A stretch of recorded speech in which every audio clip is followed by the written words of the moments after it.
Mario is probably the most iconic game character of all time. For whatever reason, this Italian plumber from Brooklyn who got isekai'd into a world of mushroom people has become a sensational pop culture icon. And with the success of the latest Illumination project, the Super Mario Bros. Movie, which amassed a total of $1.3 billion, it's very clear to me that there's an interest in seeing this 5'1" short king plumber on the big screen. Now, of course, we all know about the disaster, which is the 1993 Super Mario Bros. Movie, which is not only looked at as one of the worst video game movies of all time, but it's also just horrifying to look at. But what if I told you that there are all kinds of obscure official Mario TV series and films? Well, I compiled the most interesting ones, so just sit back, relax, and follow me down this weird rabbit hole. Now, I've been a huge Mario fan as long as I can remember. The first video game I ever played was New Super Mario Bros. On the Nintendo DS. What, you don't believe me? Alright, well, I guess we'll just have to get a little into character.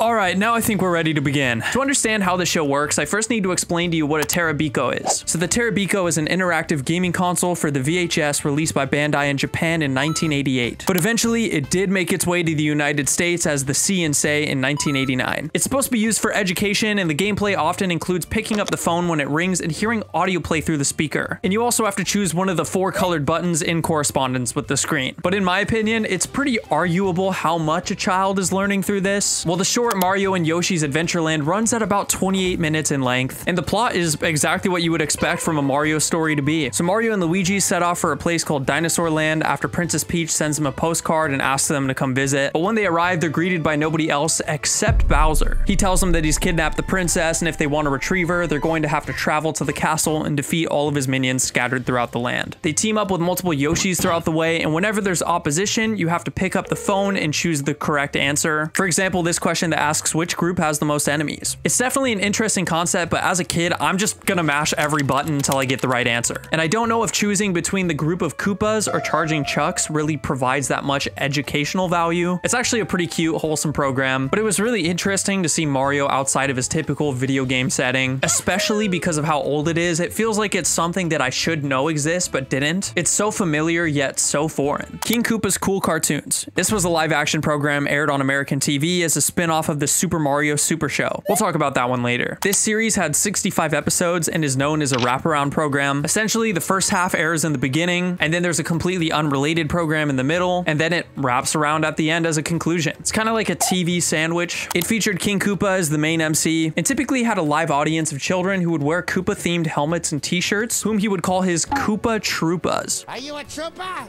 Say the trooper salute. Whoa!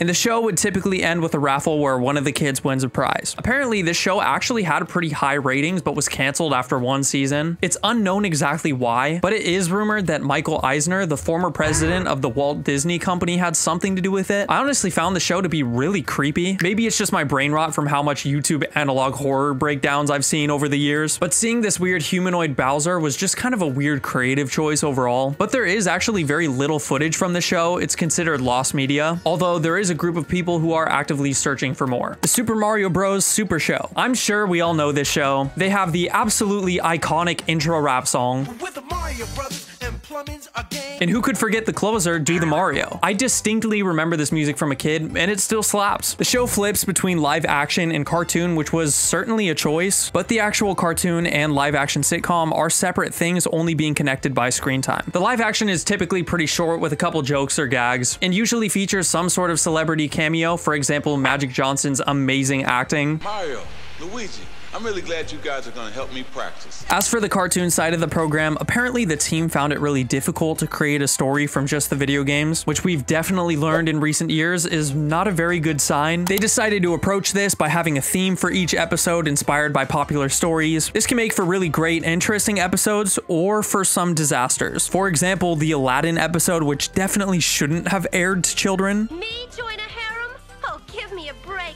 Harems are from the stupid olden days. I like the stupid olden days. But if you can get past the Italian stereotypes and machine gun of pasta-related jokes, it actually does make for a pretty good show and has a really great dynamic between Mario, Luigi, Toad, and Toadstool. But I will warn you that Bowser is an absolute freak. I want my feet licked.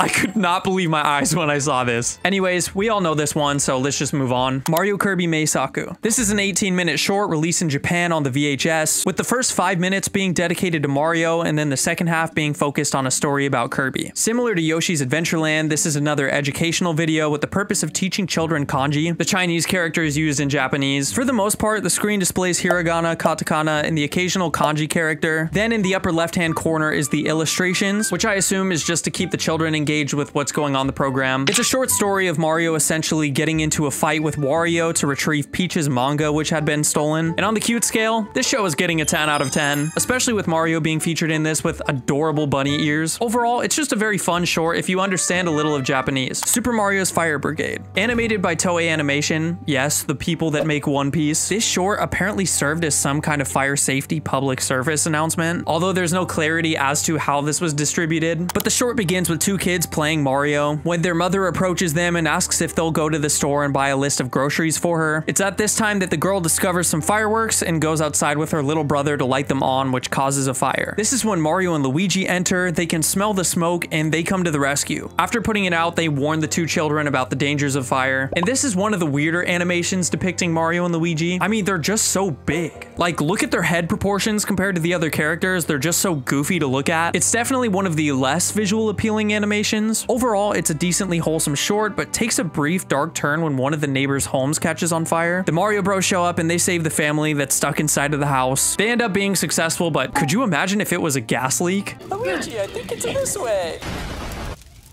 I'm sure that would have taught the kids fire safety. That's all I'm saying. Amada anime series. This is a series of 3 Mario-themed Japanese folktale-inspired shorts released in Japan August 3rd, 1989. As for the storyline, it doesn't really have anything to do with the Mario lore itself. It's more of a story being told with Mario aesthetics, especially the second short having Mario be super tiny compared to a giant Peach. I know a lot of guys that would kill to be in that kind of position. This is further illustrated with the last short being a remake of Snow White with the toads representing the 7 dwarfs. Honestly, it's very endearing and cute, and it's one of the better animations from the bunch, especially because of the accuracy and designs for the characters compared to other animations. Saturday Supercade 1983. Donkey Kong is a segment in this arcade-themed television series, and this hands down has to be the weirdest of the Mario cartoons. The art style is very strange, and it doesn't even remotely resemble the Mario universe we've all come to know and love. It's essentially like Tom and Jerry reskinned to be Mario and Donkey Kong. There's really not a whole lot to say on this one, except it doesn't feel like something that really aired on TV with Nintendo's approval. Super Mario Bros. The Great Mission to Rescue Princess Peach, 1986. This hour-long film that made it to the big screen was just 1 year after the Super Mario Bros. Arcade machine dropped. And funnily enough, it seems like it's the one that's the most accurate to the games. It begins with Mario playing a video game, and then Princess Peach comes crashing through the TV screen. Bowser shows up and grabs Peach, leaving her necklace behind, and this sends both Mario and Luigi on a conquest to save her. The animation on this one is fantastic, and it still holds up well. There's also a 4K remake of it on YouTube if you want to experience it for yourselves. Something I found to be really interesting though is their take on Toads. Like, I've never seen him this tall in human form. I can't tell if it's cursed or not, so let me know in the comments below. Bowser has the ability to change his form in this version, but he's also a total simp, which gives me trauma from the Super Show all over again. Near the end of the film, Mario does the classic swing Bowser by his tail that becomes a staple in Super Mario 64 a decade later. It feels like this movie laid down the foundation for a lot of future games. Well, all except for the fact that there's a prince. Mario travels to another world, sets off on this journey, defeats Bowser, and he doesn't even get the princess. Some people see this as a sad ending, but it ends on a nice tone, and in my opinion, is the best of the animations. Super Mario Ice Capades. The last of the most interesting media I stumbled across was this short 6-minute television run program, which starts off with a few kids playing Super Mario Bros. When suddenly King Koopa hijacks the game. There's not much story to this program, but the costume design is nightmare-inducing. Truly one of the strangest programs, and has me questioning who even came up with an idea like this. So yeah, those are the most interesting obscure series from the Mario franchise. There technically are a few more, but I feel like the Super Mario Show covered it pretty well. It's really interesting to see the different depictions of the Mario universe and different ways you can tell the story. But what was your favorite? Most of the people that get recommended these videos aren't subscribed to the channel, so if you want to see more content like this, hit that button. And if you want to support me, I make pop music, so maybe you could check that out. It's going to be in the description. And yeah,